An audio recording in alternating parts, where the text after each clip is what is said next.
Hello प्यारे बच्चों, welcome to my APS classes. तो आप आज न्यू चैप्टर देखने जा रहे हैं। न्यू चैप्टर क्या है? अर्थमेटिक प्रोग्रेशंस, यानी एपी पढ़ने जा रहे हैं आप। एपी में क्वेश्चन क्या कहता है? Right the first four terms of AP, first terms A and common difference D R given below. आपको मैंने 3 क्वेश्चन दिए हैं, इसमें आपको 4 टर्म्स पता करने हैं। एक ये क्वेश्चन है, एक ये क्वेश्चन है और ये तीसरा क्वेश्चन है। मीन्स नंबर दे रखे हैं। पहले क्वेश्चन के 3 पार्ट दिए हैं।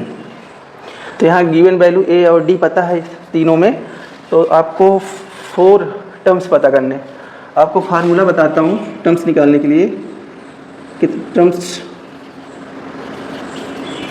निकालने के लिए फार्मूला क्या होता है?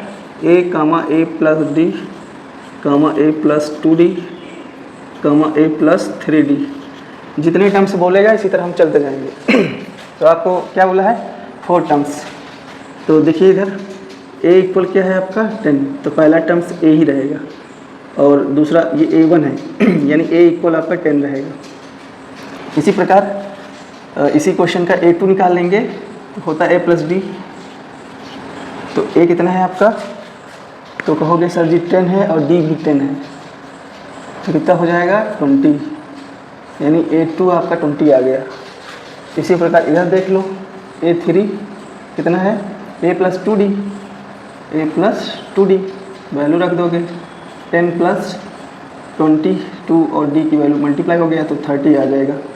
A4d, ए प्लस 3d वैल्यू रख दोगे, 10 प्लस 3 10 जा 30 यानी 40। 4 टर्म्स आपको पता करना है, तो ये आ गए। समझ में आ गया?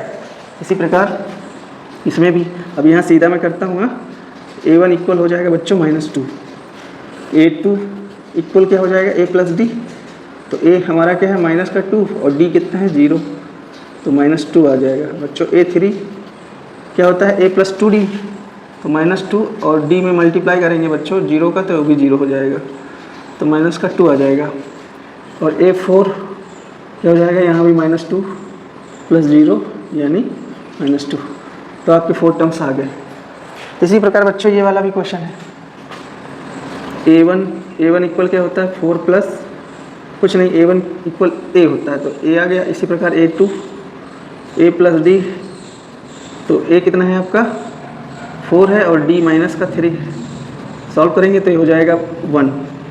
इसी प्रकार A3 A प्लस 2d होता है, वैल्यू रख देंगे। A की वैल्यू है 4 और 2 मल्टीप्लाई D माइनस 3, तो सीधा हम यहाँ क्या ऐसे लिख सकते हैं? माइनस का 6। समझ में आया? माइनस मल्टीप्लाई हो जाएगा, 3 2 जा 6 माइनस हो जाएगा, तो यानी क्या हो जाएगा? माइनस का 2 A3। यहाँ A4 निकाल लो, तो A प्लस 3d होता है, तो A आपका क्या है? 4 है और D 3 3 जा 9 हो जाएगा, तो माइनस का 5 हो जाएगा A4। बहुत इजी है, कभी कभी पेपर में पूछता है, बाकी इतना इम्पोर्टेंट नहीं है ये क्वेश्चन। इसके आगे वाले जो क्वेश्चन हैं वो बहुत इंपॉर्टेंट है, जो हमेशा की पेपर में पूछे जाते हैं।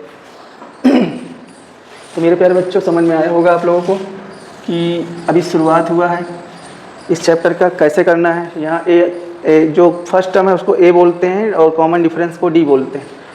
अभी आप एन के बारे में जान पाओगे। तो अगर किसी बच्चे को नहीं समझ में आ रहा है, ध्यान दे पूरी तरह से। टर्म्स निकालना हो तो ये फार्मूला याद रखें, ए प्लस डी, ए प्लस 2d, ए प्लस 3d, ए प्लस 4d, ए प्लस 5d, ऐसे बढ़ता जाएगा। जितने निकालना हो निकाल सकते हो। तो ए और डी दे रखा था, तो यहाँ से टर्म निकाल लिए गए। तो मेरे प्यारे बच्चों, अगर समझ में आया हो तो कमेंट करें यस, अगर नहीं समझ में आया है तो फिर भी वो कमेंट करें, दोबारा बताऊँगा। अगर आप लोगों को अच्छा लगा हो वीडियो तो लाइक करो, चैनल को सब्सक्राइब करो और मेरा सपोर्ट भी करो। मिलते हैं नेक्स्ट वीडियो में। राधे राधे।